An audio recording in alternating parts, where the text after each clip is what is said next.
Manitowish Waters Historical Society presents Presentation of 100 Years of Surveying in the Northwoods, August 22, 2002.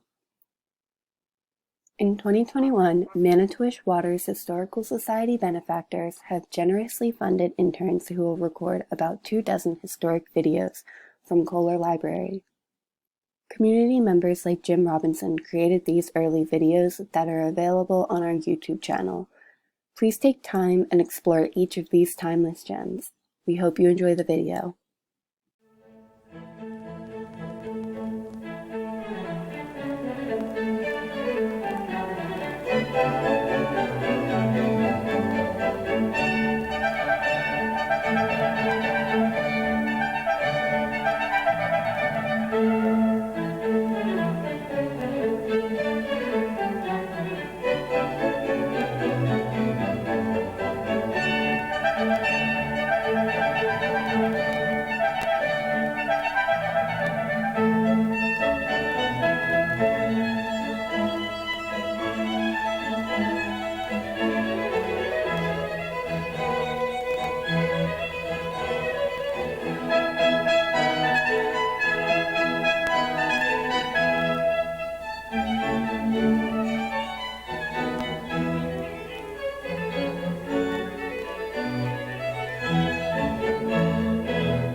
Good evening, ladies and gentlemen. I'm Fred Copp, a retired surveyor from the Department of Natural Resources. I started my career as a farmer in Indiana, and I often like to relate the thing. For many years, the University of Wisconsin applied for a grant for land surveying, and a federal grant, and they were always turned down, until they finally happened to think that perhaps the name wasn't sophisticated enough.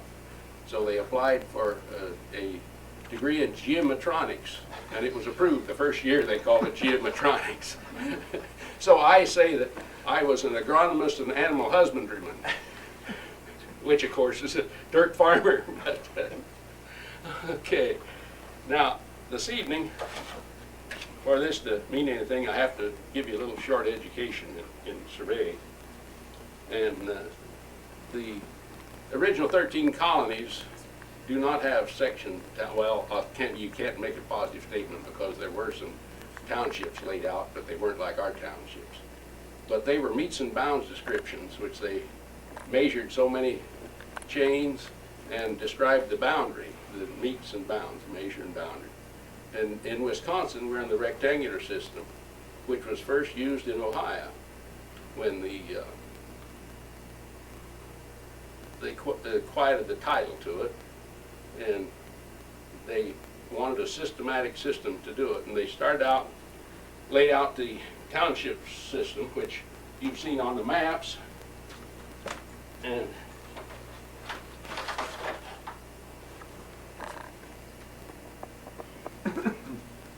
a township is, whoop, don't go too fast.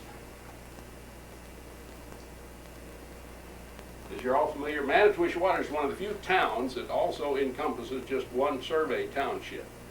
And the survey township was 6 miles on the side. And each built on the other. There's a point of beginning for Wisconsin down on the Illinois-Wisconsin border just south of Hazel Green. And it's the east-west line is the boy, I'm having a senior moment here now. Usually, the north-south one is the fourth principal meridian, and the east-west one is the zero line for Wisconsin. And everything is measured in these six. You notice Manitowish Waters is 42.5. You all probably all familiar with that term. That's 42 townships north of the Illinois border. 42 times 6 miles. And 5 miles east of this baseline, or this principal meridian, which is just west of the Mississippi River, below Hazel Green. Yeah. And to correct for the curvature of the earth, they realized that they had to make an adjustment for that. Every 10 townships, there's adjustment put in to start over again on it, so they don't become too erroneous on the curvature of the earth. But the people that ran the township lines, all by contract, let by the mile, and they started out, the fellow that ran this township line set corners every half mile, all the way around. And we'll just put a couple of them in here.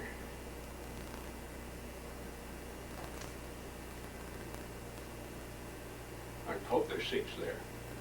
And then their instructions told them to come out here and run a mile and see how if they matched the fellow that had the contract to subdivide the section, divide it into 1 mile squares rather than 6 mile squares. Was told to check this line and be sure he was measuring the same direction and the same distance. And then he was supposed to, I've been having trouble with the shapes for some reason, go up here, set a corner at a half a mile, that's called a quarter corner, go up here at a mile and set that corner, come over here on a random line and determine how much he felt north or south of this corner. And then he was to correct back and set a point halfway between and on a straight line. I should have one of you people draw these lines for me. And that became the north quarter of this section. And he was supposed to continue doing this, tying in all the time, correcting himself back and forth, come up here, then walk back down here to this section corner here and go up again. And to do it that way, you go 122 miles to subdivide the section. But they weren't dumb, and they were getting paid by the mile. So they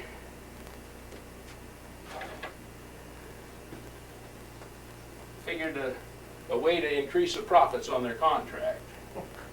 They came up here, maybe that's the way they walked, and they came over a half a mile, and they had confidence in their work, so they set that quarter corner. They came back over here, and they went over here a half mile, set that one, came over here, cutting it down to some 70-some miles instead of 122, and they were still getting for the paid as if they had bid on the whole thing. So, and in this, they used a compass. The law said transit, but the transits were expensive and so few of them available that they allowed them to use compass. And the compass lines they ran were more accurate than their measurement lines because they used, for measurement, they used a Gunter chain, a half a chain long. The chain is 66 feet long. Very good land measurement equipment. There are 80 chains in a mile. And it's easier to remember that there's 20 chains in a quarter mile than that there's 13 20 feet. But if you forget how many feet in a mile, multiply 66 by 80, and you'll get 5,280. Well, I do good or not. And they had to use a chain only 33 feet long rather than 66. The chain is 66 feet, but by cutting it down to half a chain, this distance is supposed to be horizontal. And if they were on a steep hill, you know, they could only end up so high. And so that by using a half a chain, they thought it'd be a more accurate work. But they used a set of chaining pins to mark the end of the tape. You know, you've done that when you used a pencil mark on a 2x4 or something to measure more than the tape. But they were using pins, and they had 11 pins. They'd stick one in the ground, and then the guy on the back would pull his pin up. He'd hold it on there and move ahead. And they had 11 pins, so when they had used up all their pins, they had gone 10 distances because you still had one sticking in the ground there. And that was called a tally.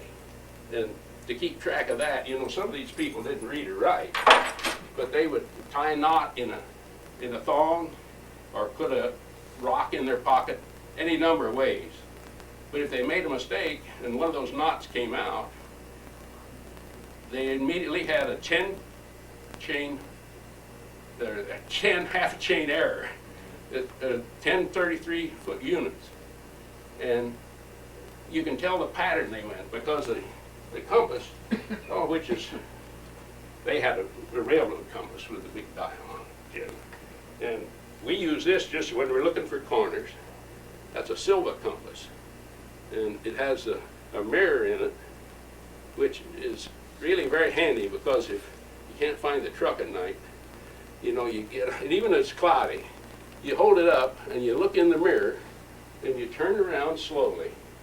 And at some point, you can have a sharper image of your face and you immediately know who's lost. Thank you for laughing.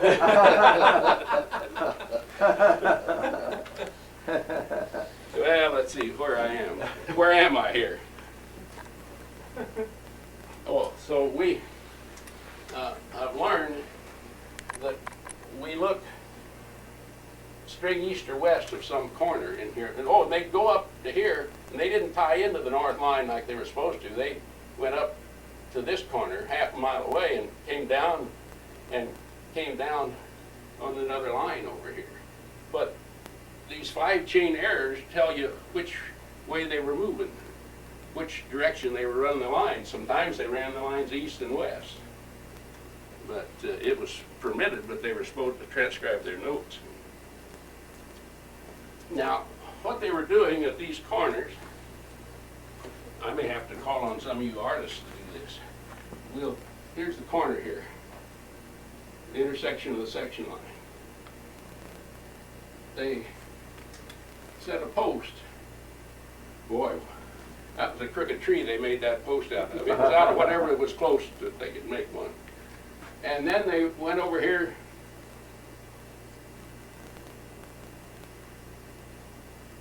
and they cut the bark off of this tree in 2 places. And they put the section, town, and range, or they did Township 42 North, Range 5 East, Section 9, and scribed that with a timber scribe on there. And if you looked at the piece of the wood over there, you can see the markings that they put on it. Then they measured the bearing and distance with the compass from the corner to the tree and recorded that in their field notes. And one of the main reasons to preserve this, but if you want to increase the size of your property, it's not too hard to pull up a wooden post and drive it in someplace else, but it's pretty hard to dig up that tree and move it over there. So, and it's because of these trees that we were able to recover a lot of corners in the areas. And it's gone. Oh, the tree was protected. As soon as it became a bearing tree, it was illegal to cut the tree. But the loggers didn't see any law enforcement people around. And they sometimes would cut them high and leave the markings, and other times they cut them right down there. But it's finding the remains of those stumps, and you use the bearing and distance and reverse it and relocate the corners. Well, let's see. About when was that done, Fred? Wisconsin, well, I don't remember when they started, but they completed, for the most part, except some odd parcels, in 1869, I believe. And that was a completion of the Wisconsin survey. It's kind of interesting, excuse me while I get a little water here. This is a handy place.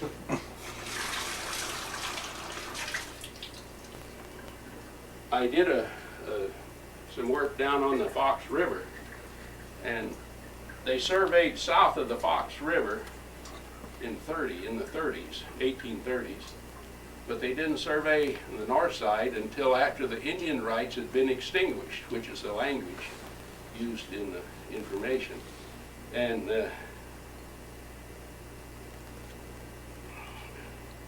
on, sorry, you're talking to too old a guy. You're on the north side of the Fox, the Indian Oh, rights. yeah. That was kind of interesting. I had an 1856 Corps of Engineers survey of the sailing channel in the Fox River, and it started at the steeple of the Presbyterian Church in Portage.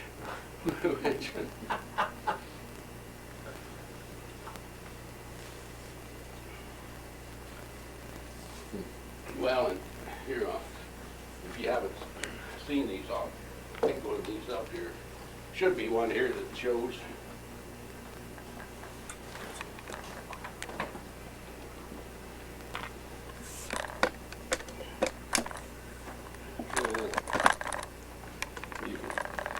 You can see that. Now this is the actual scribing, and this is the mirror image. The tree healed up and grew into the. This is Okay, why don't you turn on the projector, Burl? See if I can remember what I'm doing there. This sticks up. Something up. First one. Oh, this is your get acquainted slide here.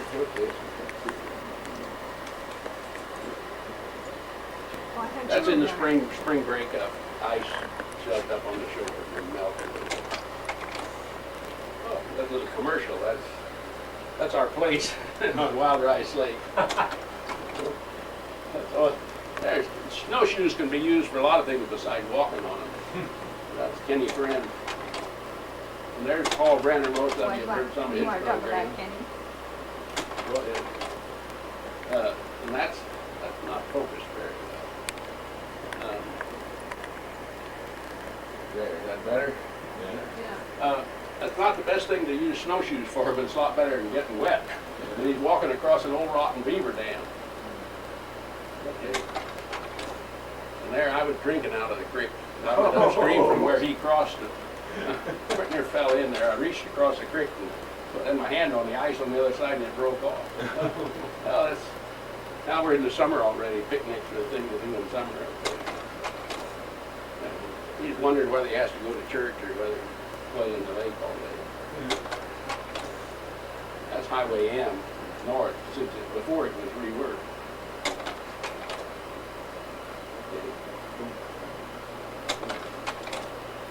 Oh, there, getting ready for winter now. I didn't know whether to get the camera or the gun, but the camera won out. That's up our driveway going to our house. Oh, it's Christmas time already. They're bringing in the Christmas tree. That's a winter picnic. That's fun.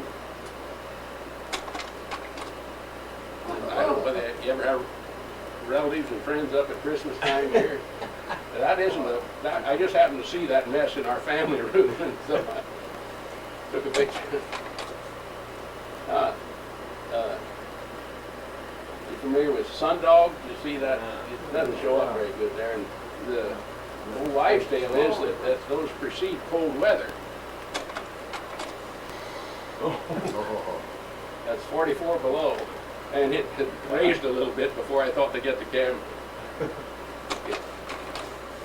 Adolph's logging truck. That was in that same cold spell.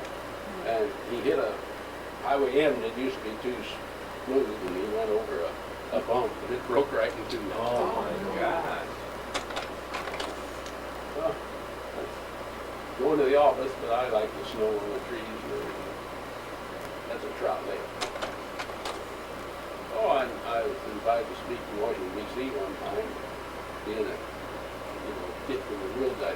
I asked the stewardess to pose for a picture. Boy, they giggled and they did it very nicely. I thought it was great. I suppose you couldn't do that anymore. And when I got home.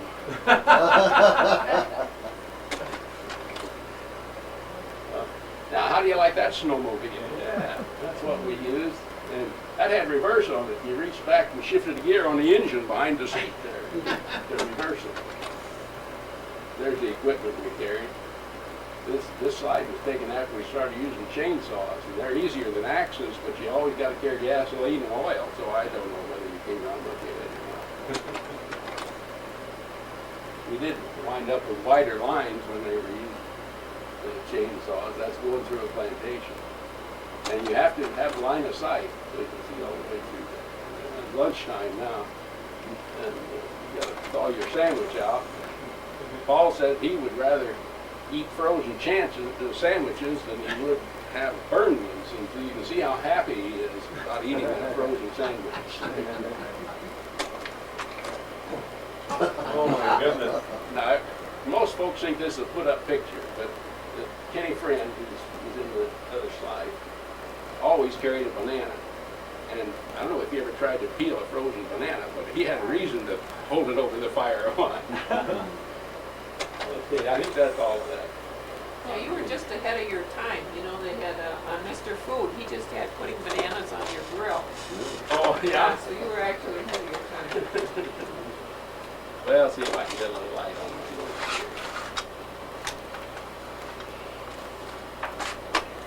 Well, I say now to get back to finding that original corner out in the woods. One thing I did not mention to you is that you can't just go out in the woods and start looking around. You have to have some idea of where you're going. You try to, if you know where there's an original corner, half a mile away, you measure in half a mile and just count your paces and use a compass. But you're just going to look over the area. It's not like you're doing a survey. You're just trying to find the corner. And so that's what we're looking for, and we're probably looking for a stump, because I only know of maybe a half a dozen living bearing trees. But we have lots of stumps in the area, so there's not any trouble in finding something to look at, or finding to look at the right one. Now here are some slides of original evidence, which was loose and would have soon disappeared if that's really was. Okay, this is, you can see there's axe work here, and this is the overgrowth where the tree was healing up. You see how this is looking from the other, this is a different piece, but looking from the outside. And this is split off of the tree and looking at the inside. There, you can see the axe work in there, and there's a flat surface cutting there. That's from the lower bearing trees. They put BT on that lower blade. Okay, this is the point of a post that we pulled out of a swamp. And you can see it had been cut with an axe. Now this is the wrong Will Lake, and you turn it over. Okay, that's all you saw was just the scar, but turned over here, it's the witness corner, WC there. And that's the mirror image where it healed over. Okay. Now this one came from Lost Lake, I think it was, and down in St. Germain. And there had been 3 subdivisions laid out in that area, and without knowing where this corner was, we found this out in the water in the lake. And Lloyd Scott argued that that wasn't tamarack, which called for the original note. And, he sent a piece down to the Forest Products Lab, and they didn't agree with him. They said it was tamarack. But next time. Now I'm beginning to pull that piece off. This is the actual face. Okay. Did we run out? Mm-hmm. Okay, well, there was another one that showed you the other side.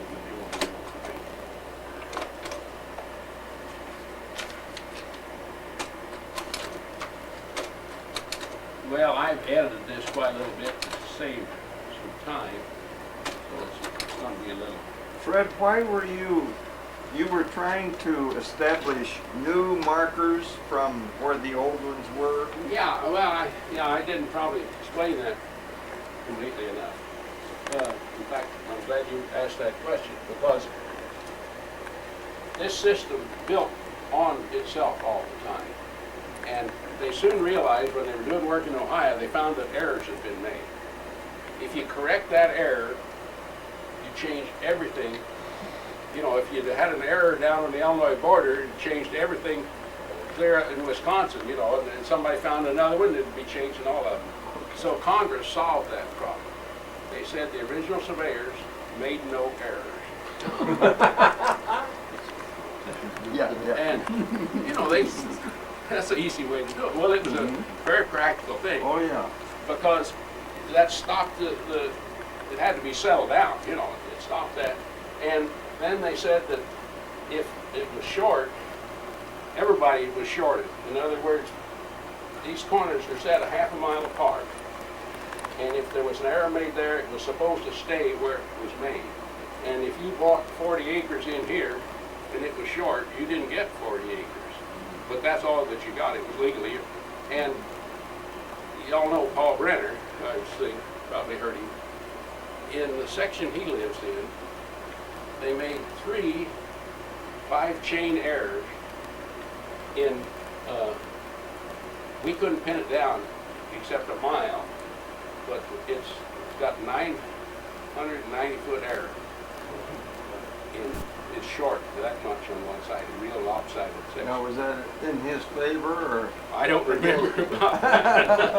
But it was prorated on the west line of the section.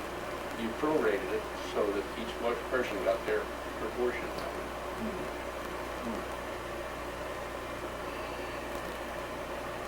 Let's see, what was I doing here? Turn the light off, I guess.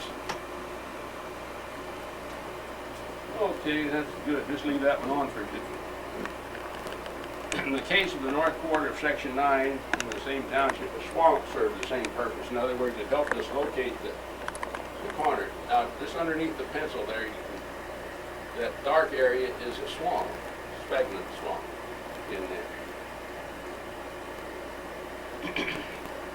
The thing, nothing in the bearing, in the field notes except the bearing trees mean anything, because they all wrote the notes up like they did everything the way they should, but it didn't come out that way. But here there's a tamarack 6-inch north 74 east at 116 links, and a white pine 8-inch south 84 east at 130 links.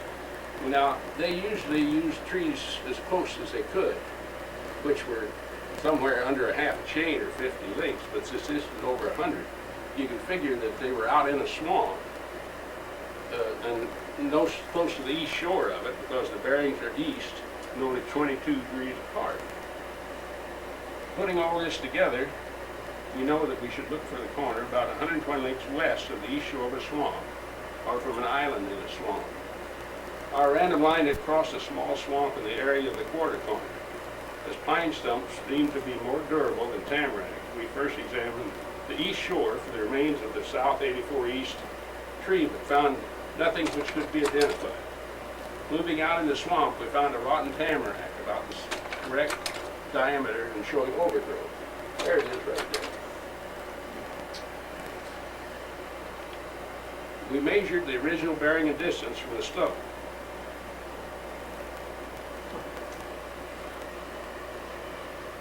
And Paul, who was on the end of the chain, stomped around a little in the area and said, "I feel toast."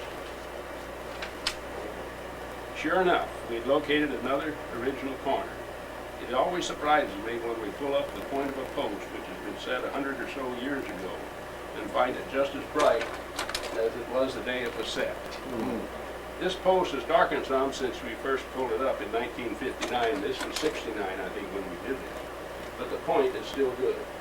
You could see every nick in the, you know, the axe blade that had nicks in it. They were all preserved. Okay. All right, now that shows you where the tamarack bearing tree was, and this is where the corner is. And now, if you'll, the next slide, we made a new bearing tree, and we do it a little differently. We scribe the section down the range and BT on the bottom, and then we put what we call a turtle, a blaze up here with 4 legs on it. And you put that in there if you want to find the corner in the wintertime and the snow's up to here. It's nice to see that turtle tree. One bearing tree, if it could be identified, is sufficient evidence to perpetuate a corner, but occasionally we have remains of all the bearing trees, as the case at the corner of 13, 40, and 7. We were running north on the east line of the township, and having tied into the east quarter corner, we projected a line north 40 chains. After setting the 40 chain up, we examined the stumps in the area for evidence of the 1860 marks.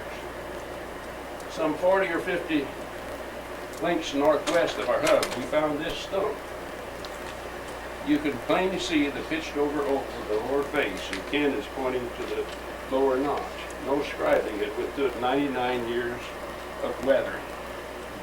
We quickly located the remains of the other 3 stumps. The northeast had a vague oval face. The southeast was identified by position only. And the southwest stump, a tamarack, was rotted flush with the ground. As we hoped to photograph the digging out of a post point, we left the area undisturbed until the next day when I took in my camera.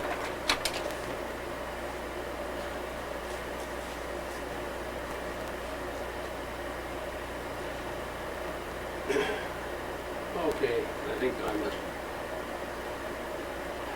The dark area formed, let's have it there. There you see there's the dark area where the post, formed by the rotted wood post, showed up as soon as we scalped off the topsoil. Paul tried to remove the remains of the post, but it was completely rotted, and no wood could be identified. The shape of the point of the original post was retained by the massive roots which had grown in the rich soil formed by the rotting post. We continued to dig and were able to follow the pattern of the post to the point about 14 inches below the surface of the ground. The remains of the bearing tree were sufficient evidence for perpetuation, but we always look for any additional collaborating evidence to support the position of the original corner. Some of the next pictures. Did you set new points or new? We set 2-inch iron pipes with brass caps I see. on it, anchored pipes. Unless you're in a swamp, and often in the swamp, we would cut a pole and push it down in the swamp and put the pipe on top of that, because the pole won't rot in there. I think, up on east shore of Budas there, we cut a 20-foot pole and shoved it. And it was still going when we were pushing it in. And we were walking around on that stuff. During the resurvey, some of the next pictures which you will see were taken for a very different reason. During the resurvey of the east 24 sections of Township 41 North Range 6 East, which are in the northern Island Forest, it was found that the iron pipe, which was supposed to monument the corner commons 11, 12, 13, and 14, which is right here, it did not match any, did not check out to any stumps. This was suspicious, as the southwest original had been a much larger than usual tree, and there was a large pine stump without any identifying marks of any kind at the correct bearing, but 10 links or 6.6 feet closer to the pipe than the original call. I think the surveyors recorded this is a 22-inch diameter tree. Using the large stump of the southwest original, we found evidence of the northwest, but it was identified by position only, as this section corner was only a short distance north of Trout Lake, and no evidence of original MC had been found. It was felt would be well to have photographic evidence of digging out of the post point. And you know, that you don't give away that trout lake from these guys. There's Ken Friend pointing to the, okay, next. There, you see the dark, where the boat, and we were having a water problem, so we dug a sump off to one side to drain the water out of the hole, so we keep on drilling. Okay, you notice it's getting smaller, follow the point of the post down. I don't know whether there's another slide or not. No. Okay. Many times, post holes cannot be found. Occasionally, without the post hole, the other evidence is insufficient. Now, you all getting tired of this? I don't want to bore you with this. I guess it's what, 7:34. A mile west and mile and a half south of here, an erroneous corner was found standing over 132 feet west of the true corner. We needed the center of section 23. This is down in 40-6, I think, 41-6. The weathered square post was soon, a transit random line was projected westerly from the original east quarter corner for 80 chains, or a mile. The weathered square post was soon found standing about 2 chains, or 132 feet west of a small stream. No remains of original bearing trees could be found from the wood post.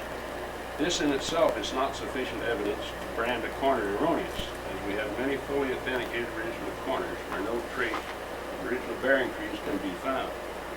But the original plat shows the corner stands 2 chains south of the creek. And these two conflicting facts told us that the very obvious wood post was not the original corner. Oh, okay. Here on the, I'll turn this part, put it right side up. I'm going to make myself. Okay, here's the creek right here. And that didn't match what they had drawn on the plat at all.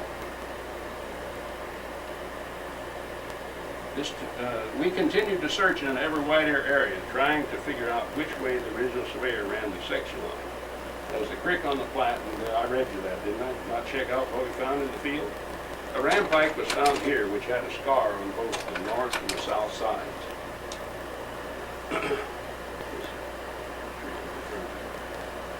A little work with an axe told us that we had a line blaze made from 50 to 75 years ago. Running north from here, we found this blaze close to our projected line. With these hot clues, we intensified our search for the original bearing trees. Overgrowth was found on the correct side of a rotten stump. When it was pulled away, we had a very well-preserved lower face. Now, there I'm pointing to the face on the stump. See the B for bearing, and the B and the T. This work was done in 1961, and when I took Mr. Bordeaux in to take the photos this fall, we found that a new beaver dam had raised the creek about 6 inches, so we now have an underwater corner. I loosened the face so much that it was floating, so it's now among the exhibits. In order that you not decide that all we find are bits and pieces, here's the northeast OBT from the MC between section 24 and 25, 41-6. You're gonna have to wait a minute. Okay, I'll wait on you. On the east shore of Sparkling Lake. Oh, there you are. The loggers didn't think they could pass up the tree, but they did cut above the upper face. If all the OBTs had been cut in this manner, we would have many more original corners today. Okay. The logger on the west shore of the same lake, in there close up of that? Right. Yeah. There. Oh, sorry.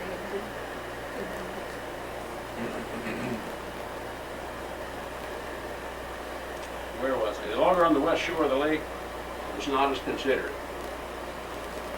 The records in our office show that the MC between 23 and 26 had been unsuccessfully searched for since 1913.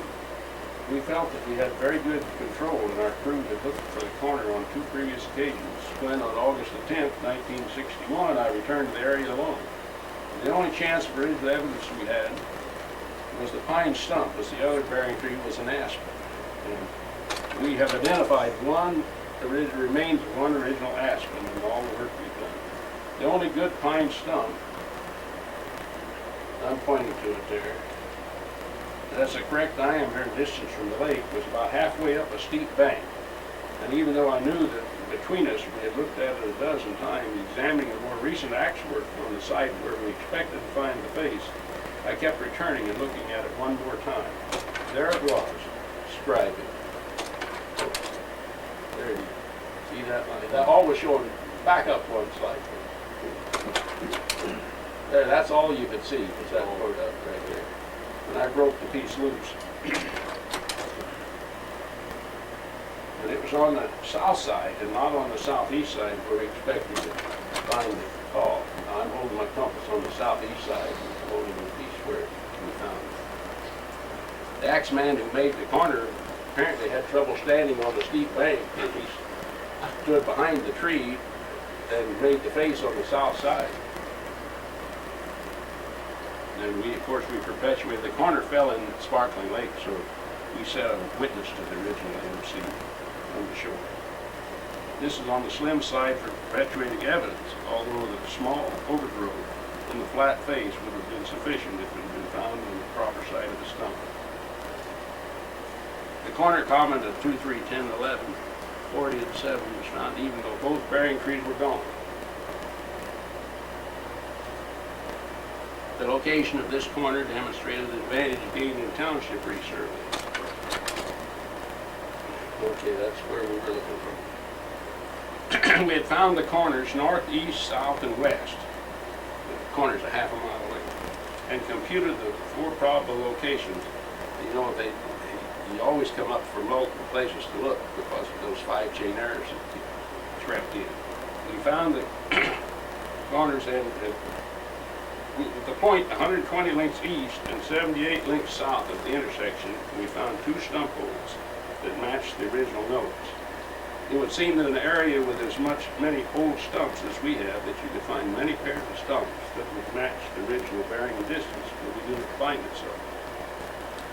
The oak 9-inch left a near perfect impression of its roots. Okay.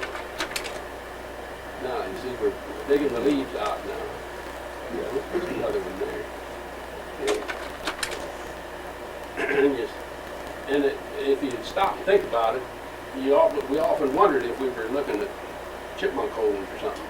But if you stop to think, when the leaves fall in a natural runway, such as from a rotted wood, they curve down, and if a chipmunk was dug down in the duff, they chewed through the stuff. So you see the cut edges of the leaves rather than the curved layer here. Let's see, but it was, Paul thought I was grasping at straws on this one, but when we scalped the corner area, we found a well-defined humus-filled hole which tapered to a point. The old birch log, oh, we skipped some, go ahead. There you see the chain pit, that's where the one was, and the other one was over here, and that's where the bearing and distance told us to set the pipe. And that log laying behind eye well, that's all. Doesn't make any difference. There was a faint blaze on the log back there. The position of the post hole was perpetuated the 2-inch iron pipe with a brass cap and 4 new bearing trees.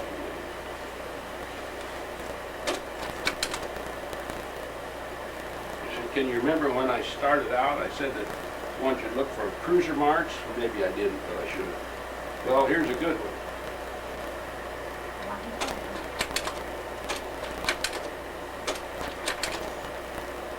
There it is. Now, next slide.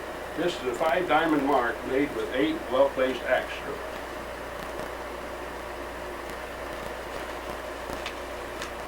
The originals here were aspen and birch. So without this charred stub, we would not have been looking intently enough to see faint evidence of the lower notch on this rotten birch stub.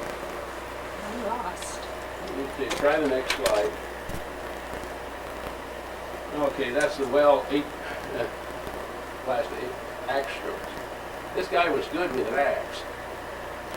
One chop here, one chop here, one here, and one here, and one here, and one here, and one there, and one there.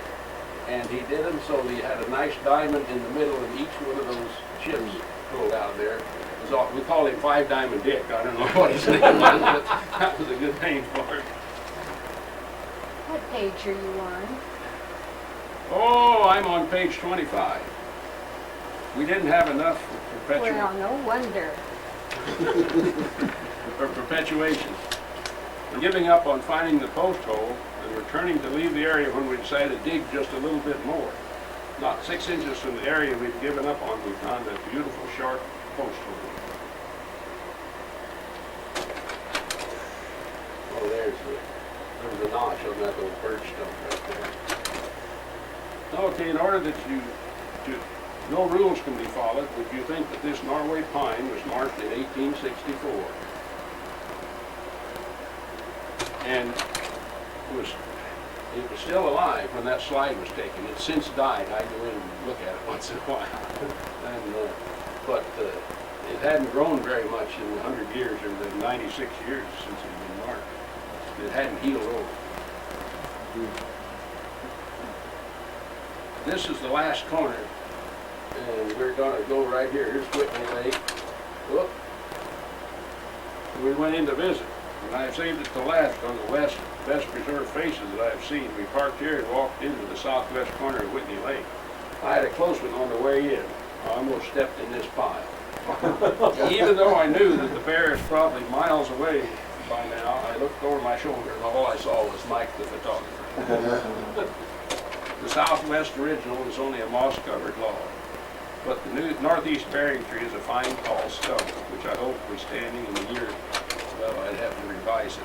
Here, I said 2068 is here, but another 100 years from now. Complete with bearing trees on the lower face. Okay, this is Township 42 North, Range 6 East, section, there's S for section 15. We have many problems working in an area where original evidence is still available, but we also have the thrill and satisfaction of finding those fragile marks which were carved less than a quarter of an inch deep on a living tree over 100 years ago, but whose silent testimony stands as unrefutable, as if they'd been chiseled deep in granite mine. Thank you.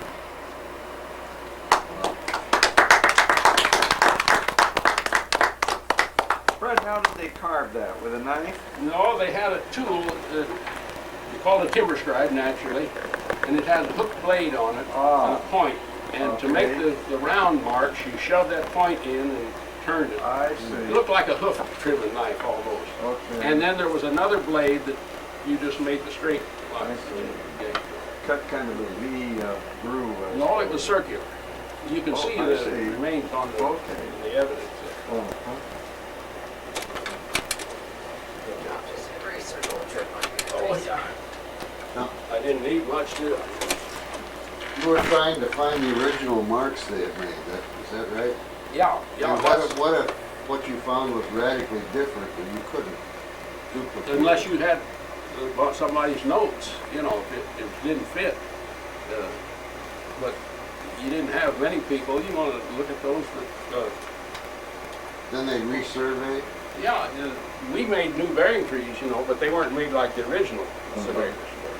And I don't think there'd be any problem with the age and the deterioration that you saw in the notes and things like that.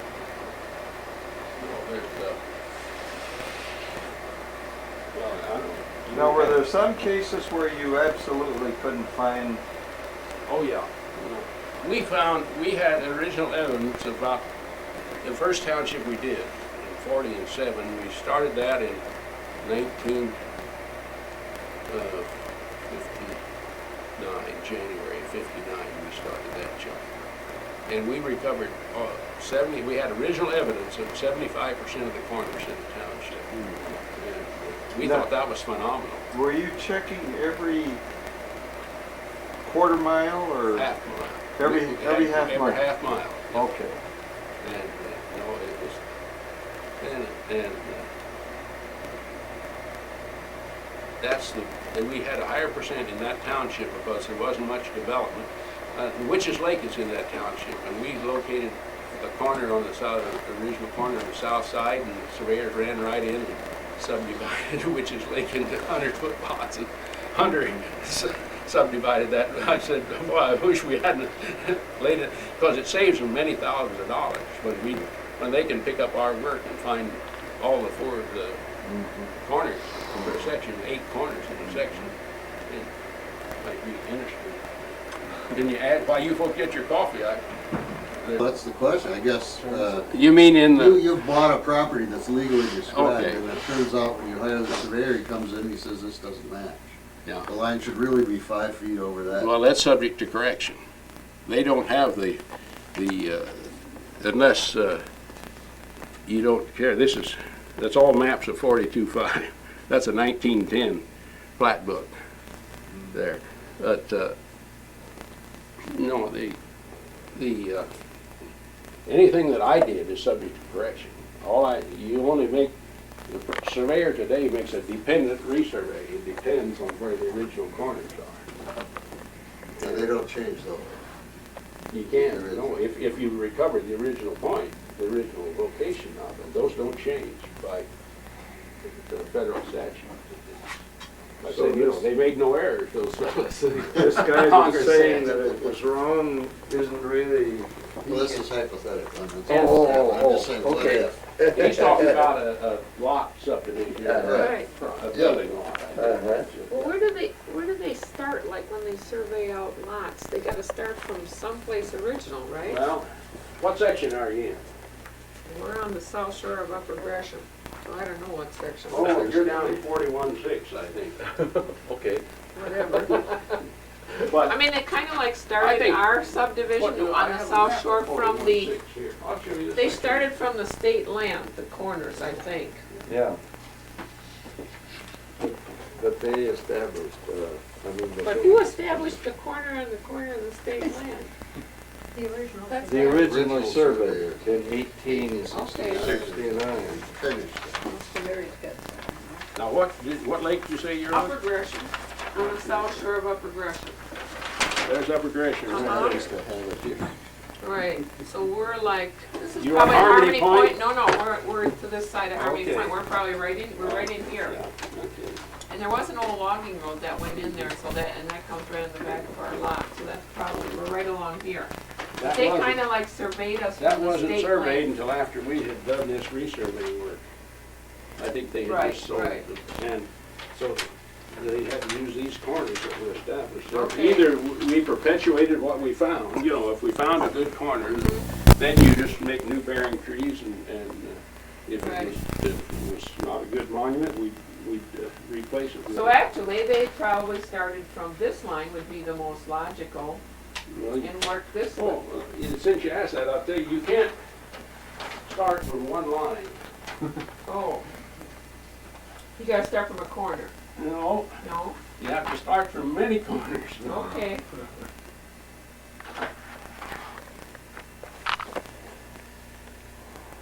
And say you own something in the north, or the southwest 16th of the northeast quarter. This is a 1 mile section here, the angle of each one of those monuments. Probably. And you want this is the northeast quarter, and you want the southwest quarter of the northeast quarter. And you have to locate a line. These are quarter lines, so you go from quarter corner to quarter corner. And you have to locate the intersection of those lines. And then you have to take that's in the interior, so you establish a 16th corner, although we call them 8th corners, because in Ohio they started out selling 80s, and so these were 16th corners, or were 8th corners, because there were 8 80s in the section.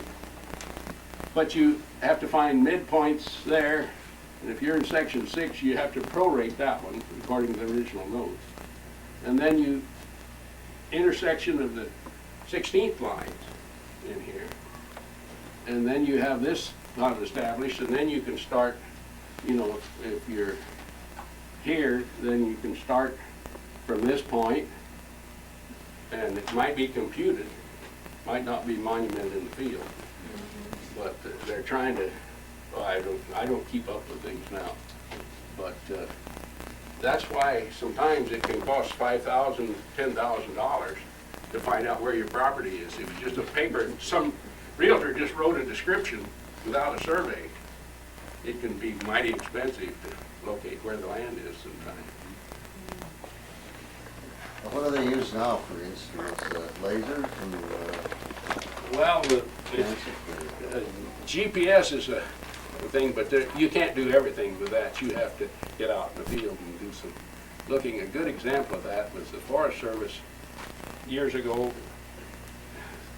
thought they would, I'm talking about 30 years ago, the aerial photography had become pretty precise, and so they, in Missouri, I believe it was, they decided they would remonument a township from aerial control. They took, put a little control on the ground, they photographed it all, and had the stuff corrected, and then monumented, scaled on the photographs, and picked out natural features and went out and set corners.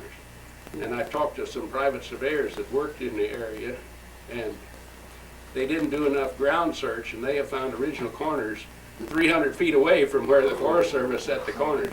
And the Forest Service knows it was wrong, that they didn't, but they don't have enough, anything in their budget for it, so it's just sitting there with the Forest Service corners creating a mess, you So know. what do they use to measure from today? Yeah. If they have to refer to one of those corners, Well, what do they I'm use? glad I don't work in that area. I don't have to make that decision. No, if you have good evidence of the original corner, that would be the control. Because the Forest Service can only make dependent resurveys. They can't make original government surveys. And so anything that a surveyor does in Wisconsin is a dependent resurvey. Except there are, on the Fox River, there are some French grants up there that they granted them a piece of property half mile wide and a mile back or something like that from the river. So you can't say anything's fine. You know, there's always some different stuff going on. No, and that was the first, you know, water was popular in those days, good transportation there. You can shut that thing off. He's gonna run out of film. Yeah.